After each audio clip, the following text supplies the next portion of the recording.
ஓம் ஸ்ரீராம ராம ராமேதி ரமே ராமே மனோரமே சகசிரநாம தத்துல்யம் ஸ்ரீராம நாம வராணனே.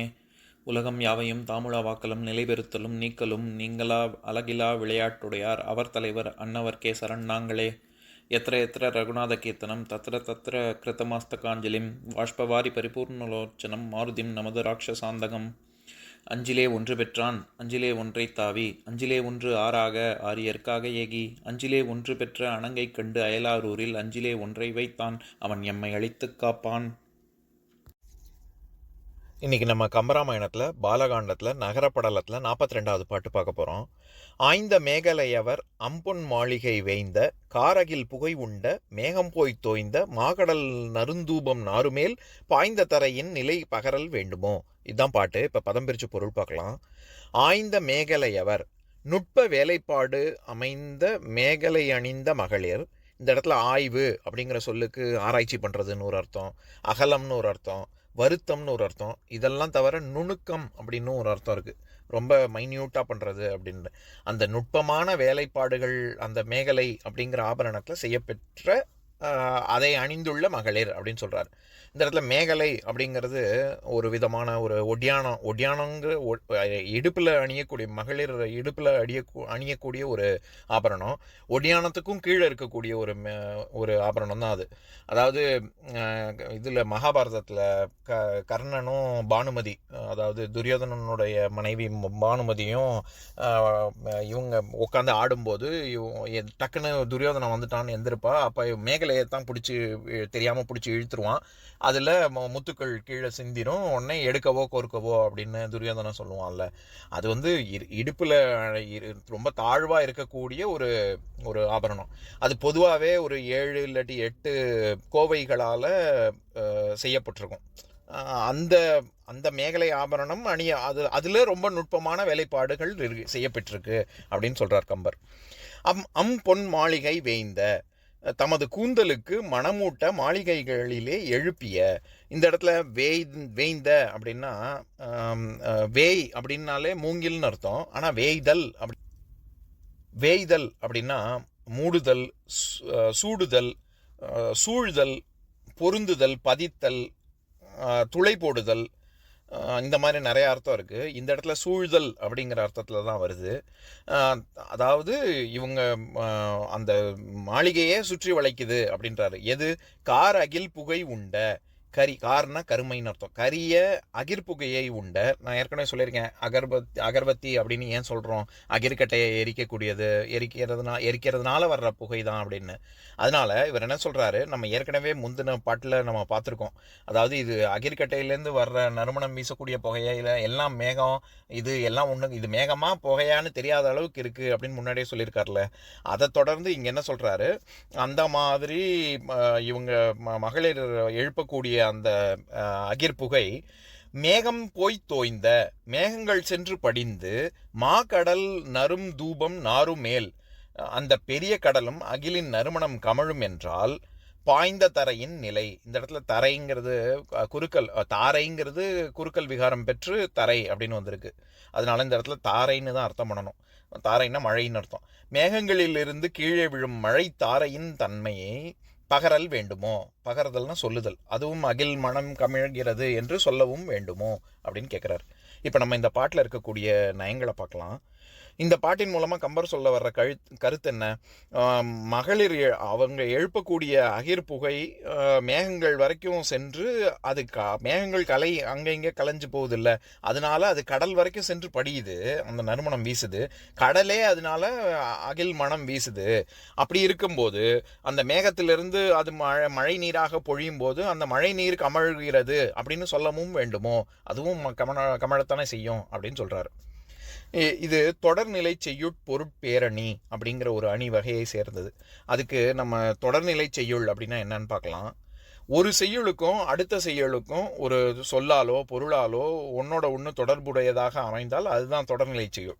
பொதுவாகவே முன்னாடி இருக்கிற ஒரு செய்யுளோட அடுத்த செய்யுள் வந்து எந்தவித ஒரு எதிர்பார்ப்பும் நெருக்கமும் இல்லாமல் இது தனியாக அது தனியாக அந்த மாதிரி அமைய பெற்றிருந்தால் அது தொகைநிலை செய்யுள்.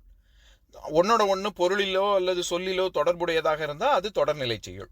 அதனால தண்டியலங்கார செய்யும் நூற்பால பொருளினும் சொல்லினும் இருவகை தொடர்நிலை அப்படின்னு சொல்லியிருப்பார். அதனால 2 விதமாக சொல்லலாம். பொருளால் தொடர்பு இருக்கணும், இல்லாட்டி சொல்லால் தொடர்பு இருக்கணும். பொருளால் தொடர்பு இருக்குது அப்படின்னா பெரிய காப்பியங்கள், இப்போ கம்பராமாயணம், வில்லி பாரதம், சிலப்பதிகாரம், மணிமேகலை, சீவக சிந்தாமணி, திருவிளையாடற் புராணம், காஞ்சி புராணம், இந்த மாதிரி ரொம்ப பெரிய புராணங்கள், கதைகள், இதில் ஒரு 4 வரி ஒரு செய்யுள்ளியே எல்லா கருத்தையும் சொல்லிட முடியாது, அடுத்தடுத்து தொடர்புடையதாக தானே வரும். அந்த மாதிரி பொருள் தொடர்பு, இப்போ நான் சொன்ன இந்த நூல்கள்லாம் பொருள் தொடர்பு இருக்கும், ஒன்னோட ஒன்று, ஒரு செயலுக்கும் அடுத்த செயலுக்கும். அது இந்த பொருள் தொடர்நிலை செய்யுள். நான் ஏற்கனவே குலகச் செய்யுள் அப்படிங்கிற ஒரு உதாரணம் சொல்லியிருப்பேன்ல, அதாவது அயோத்தி கோசல தேசத்தில் இருக்கக்கூடிய உழவர்கள் எப்பேற்பட்டவர்கள் அப்படின்னு சொல்கிற இடத்துல 4 செய்யுள் அவர்களை பற்றியே வரும். 46வது பாட்டில் பொருந்திய மகளிரோடு வதுவையில் பொருந்துவாரும், பருந்தொடும் நிழல் சென்றன்ன இயல் இசை பயன் துய்ப்பாரும், மருந்தினும் இனிய கேள்வி செவி உற மாந்துவாரும், விருந்தினர் முகம் கண்டு அன்ன விழா அணி விரும்புவாரும் அப்படிங்கிறது தான் செய்யுள். இதில் கருத்து முற்று பெறவே இல்லை. ஆனால் அதை தொடர்ந்து 47வது செய்யுளில் மறுப்பட ஆவி பேணா வாரணம் பொருந்துவாரும் அப்படின்னு அதுலேயும் முற்று பெறலை. அடுத்தது 48வது செய்யுளில் அரி இனம் குஞ்சி ஆர்ப்ப மஞ்சுகிற ஆர்க்கின்றாரும் அப்படின்னு இதெல்லாம் தொடர்ந்து 49வது செய்யுளில் தான் கருத்தே முற்று பெறுது. என்னது? உள்வரால் ஒழிப்ப மல்லர் உழு பகடு உறப்புவாரும் அப்படின்னு சொல்லி உள்ளனர். இந்த மாதிரி உள்ளனர் நம்ம வருவிச்சு படிச்சுக்கணும் அப்படின்னு சொன்னேன்ல. இந்த 4 குறள்கள் செய்யுள்களிலுமே அந்த தொடர்பு ஒன்னோட ஒன்று தொடர்பு படுத்தி பொருள் தொடர்பு கொண்டு முடியுதில்ல. இந்த மாதிரி வர்றது பொருள் தொடர்நிலை செய்யுள். இதை தொடர்ந்து சொல் தொடர்நிலை செய்யுள் அப்படின்னு இருக்கு. அது என்னன்னா, முன்னாடி உள்ள செய்யுளுக்கும் இந்த அடுத்து வர்ற செய்யுளுக்கும் ஏதோ எழுத்துலையோ அசையிலையோ சீர்லையோ அடியிலையோ ஒரு தொடர்பு இருக்கும். இப்போ உதாரணத்துக்கு அந்தாதி, சதகம், கலம்பகம், பிள்ளைத்தமிழ், இந்த மாதிரி உள்ள நூல் வகைகளில் அந்த தொடர்பு இருக்கும். ஏன்னா முந்தின அந்தாதினாலே அதுதானே அர்த்தம், அடுத்த முந்தின வரியின் அந்தம் அடுத்த வரியின் ஆதியாக அமைய பெறுவது தான் அந்தாதி. இப்போ கந்தர் அந்தாதியிலெல்லாம் அப்படி தான் இருக்கும். அதில் இன்னும் ஒரு படி மேலே போய் ஒரு வரியில் கடைசி சீர் அடுத்த வரியினுடைய முதல் சீர்லேயே வந்திருக்கும். அந்த மாதிரிலாம் பண்ணுறது இது சொல் தொடர்நிலை செய்யுள். இது இப்போ உதாரணம் சொல்லணும்னா, இப்போ நம்ம ஆத்திச்சூடி, கொன்றை வேந்தன் இதெல்லாம் கூட இந்த வகை தான். ஏன்னா அறம் செய்ய விரும்பு, ஆறுவது சினம் அப்படிங்கிறதுல அந்த உயிர் வருக்கம், மெய் வருக்கம், உயிர் மெய் வருக்கம் இப்படி போயிட்டே இருக்குல்ல, அது ஒன்னோட ஒன்று தொடர்புடையதாக தானே வருது. இந்த மாதிரி ஒரு எழுத்துலேயே தொடர்பு இருக்குது. இந்த மாதிரி வர்றதெல்லாம் தான் சொல் தொடர்நிலை செய்யுள். எதுக்கு இந்த சொல்கிறேன், நம்ம பார்த்துக்கிட்டு இருக்கிற 134வது பாட்டில் ஆய்ந்த மேகலையவர் இந்த பாட்டில் பொருள் தொடர்நிலை செய்யுள்.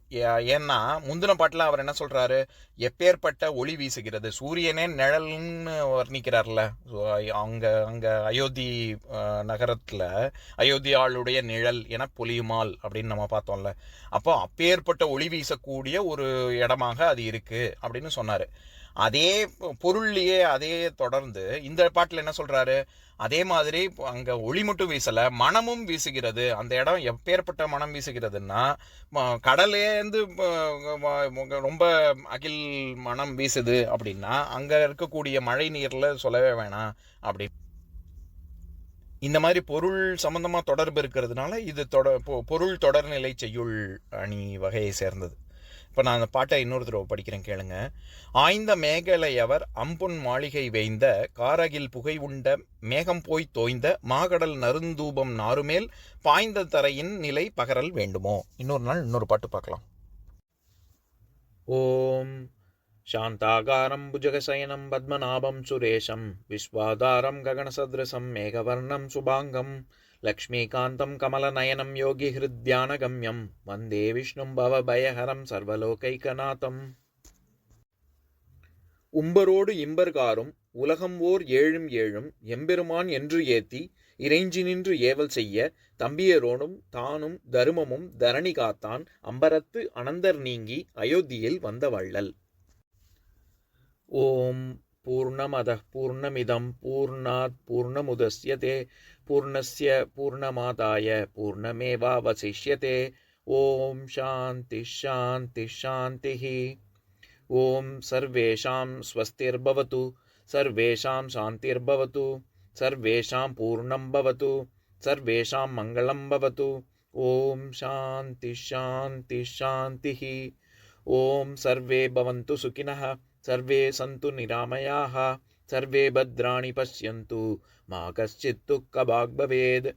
ஓம் சாந்தி ஷாந்தி ஷாந்தி.